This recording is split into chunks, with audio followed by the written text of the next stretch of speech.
Hello everybody. Today we got our little friend Rabbit, which is agree with us.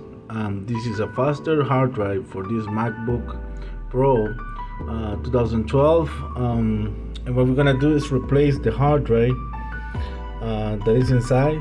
So we're gonna install this one that I have in my hand. That is one terabyte. As you can see, if you pay attention to the RPM of this one, is 7,200. It's a pretty good drive. It's 1 terabyte capacity of storage.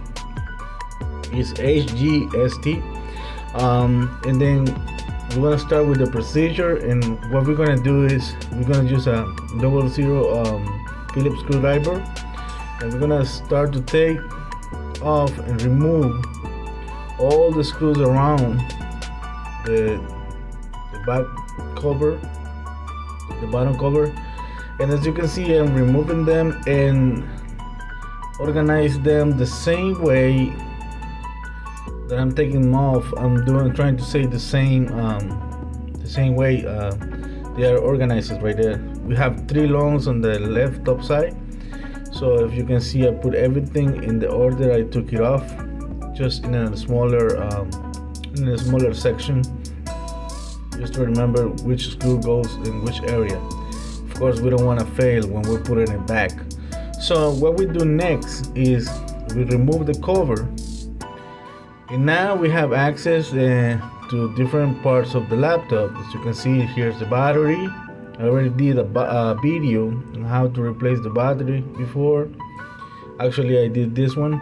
I have the hard drive right here, and obviously you saw there the memory RAM, which is not difficult.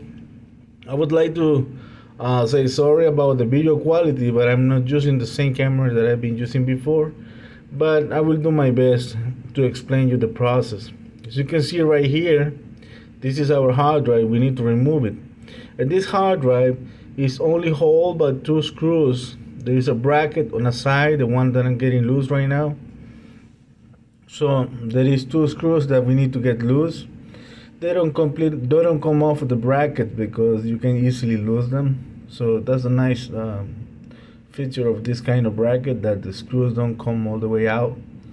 So the same way you take off the bracket, the same way you put it aside.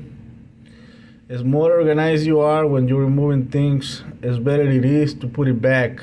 So that's proven. And this is my USB bootable drive, USB with El Capitan. So actually this hard drive has Catalina in there, but I got no choice. That's the only bootable USB I have with El Capitan, and from there I can update using the Wi-Fi to Catalina again. So it's very easy. You lift it up from the side of the bracket, and then you pull it out, and there is a connector right there. So I remove it from the ribbon connector. Be careful when you get it out. And now this hard drive is 500 gigabytes, and as you can see, if we look at the RPMs on this hard drive, we're gonna realize that is 5,400 RPMs, which means it's slower than the one I'm gonna install, because the one I'm gonna install is 7,200. As you can see right here, this is a very important when you are replacing hard drives, because we normally think that all the hard drives are the same, but it's not. They have different capacity and different speeds. So it is good to pay attention to the RPMs when you're installing. So what are we going to do right now? The only thing we're going to do right now, we're going to use a torque screwdriver, like hexagon screwdriver, and we're going to remove the mounting screws that are on the one that I'm going to remove, and we're going to put it on the new one. So this is my torque screw, the right size for these screws, and I get them out of this, and I'm going to put them in the new one that I'm going to install. Just gotta transfer those screws. So as you can see, I got loose 4 of them. So I want to show you and want to focus clearly here. I'm going to do my best to focus because it's kind of hard with this camera. So you see it's like hexagonal. It's my torque screwdriver. So that's the one you need. to remove those, and we're gonna transfer them to the new one, which is this one. So I'm gonna proceed to do that. So I already did that, and I don't want to get you bored while I'm doing the process, so that's why I pause the video and remove it. So now I'm gonna place it back. Same way, you make sure it's connected, then you lay it down. First you push it on this side, and then sit it pretty well, make sure it's flat, it's not wiggling or something. And then once we make sure everything is correct, install it. We're gonna place the bracket again. Sorry, once again, it's kind of hard to work with one hand and record with the other one, but I will always try to do my best in order to explain you things. And if you have questions, feel free to send me a message or comment with a question, and I will answer you the best of my knowledge. So this is pretty much it about upgrading the hard drive. Everything is done now, so we're ready to put the bottom cover in this case, and this is how it goes. You align the cover pretty well, and we make sure everything is flat and neat, and then we're gonna put the screws. So what I do is I will put all the screws first without tightening them in the right position, and then I will start to tie one by one.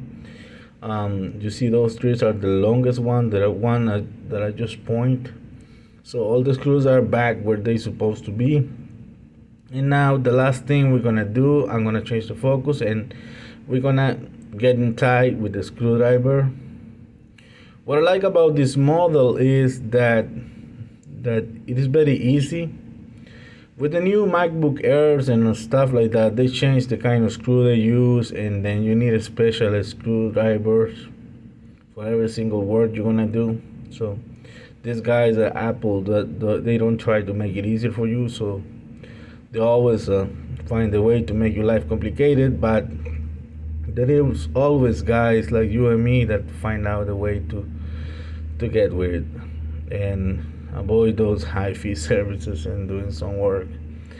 So as you can see, I almost done with tightening everything, and once I finish this, so I will be ready to install Mac OS El Capitan.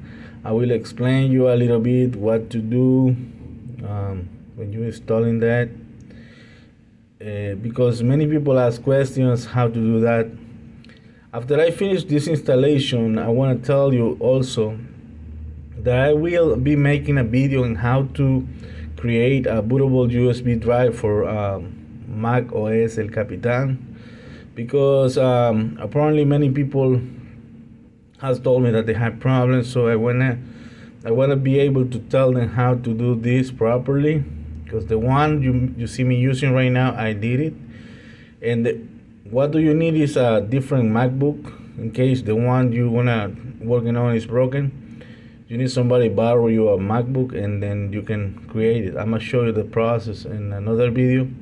So as you can see, when you install the software, you always wanna make sure the power connector is plugged, and then we're gonna turn it on and hold our option key. You will hear the laptop turning on, and don't release the option button until you see this. You will see the hard drive itself, so that's proof that the installation has been done correctly. And you also will see your USB. So what you want to do here is click on your USB El Capitan. Sorry, the focus is not clear, but you click here and get in your USB, okay? And I'm gonna have to stop the video and retake it again, or pause the video and retake it again, because this load takes almost forever. And when it ends up, so I will explain you what to do next. We're gonna wait until this. So right now it's loading. As Bob Esponja say, 1,000 years later. Now we are here, finally loading in this bootloader that is in the USB. And We're gonna see how slow it is when you're trying to install it. It's nothing related to the hard drive, it's just the information, and its normal time takes for load from the USB bootable drive. So once you are here, you don't hit continue right away. That's what everybody would do, but not. What you have to do is go to utilities and select utility disk option. You see here on the top. So you select utility disk or this utility or whatever. I write there this utility. And what you want to do, it is very important you erase the hard drive, because who knows what it was in this hard drive. So the hard drive on the top is the main hard drive, and that's the one you want to select and click erase. When you click erase, don't change anything, just leave it like it is. That's my advice. And then click erase. As you can see right here, it's easy like that. You don't have to do anything else, and the program will do everything by itself. You don't have to kill yourself or sweat doing this. Once you see the green check is complete, you say done, and then you can close this utility now. You can close this utility, and then now you can proceed to tell the software to install continue. You see the agreements right there that nobody never reads, and you just still agree to whatever they're saying. Don't lie to me, you never read those little letters. Now you select the hard drive, because we already formatted and erased it. And the last thing we do right now is just wait. As you can see, 17 minutes to install. Okay, so this is it. I hope you like this video. Please give it a like and subscribe. Thank you for watching.